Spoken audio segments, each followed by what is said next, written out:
Hi అందరికీ. ఈరోజు మనం కొబ్బరి పచ్చడి ఎలా తయారు చేయాలో తెలుసుకుందాం. నేను 10 ఎండుమిరపకాయలు, 1 కప్ కట్ చేసుకున్న కొబ్బరి, కొంచెం చింతపండు, 8 వెల్లుల్లి రెబ్బలు తీసుకున్నాను.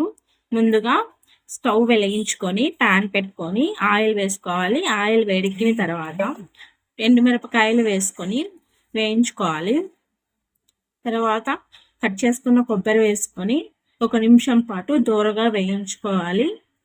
ఇప్పుడు కొంచెం చింతపండు, 1/2 టీ స్పూన్ పసుపు వేసుకొని వేయించుకొని ఆఫ్ చేసి కొద్దిసేపు చల్లారనివ్వాలి. ఒక మిక్సీ తీసుకొని వేయించుకున్నామని దాంట్లో వేసుకొని వెల్లుల్లి రెబ్బలు, తగినంత ఉప్పు, 1 టీ స్పూన్ జీలకర్ర వేసుకొని మిక్సీ పట్టుకొని ఒక గిన్నెలో తీసుకోవాలి. ఇప్పుడు పోపు కోసం ప్యాన్ పెట్టుకొని నూనె వేసుకొని జీలకర్ర, ఆవాలు, పచ్చిశనగపప్పు వేసుకొని 2 ఎండుమిరపకాయలు, కరివేపాకు వేసుకొని బాగా వేయించుకోవాలి. ఇలా వేగిన తర్వాత స్టవ్ ఆఫ్ చేసి కొబ్బరి పచ్చడిలోకి వేసుకుంటే కొబ్బరి పచ్చడి రెడీ.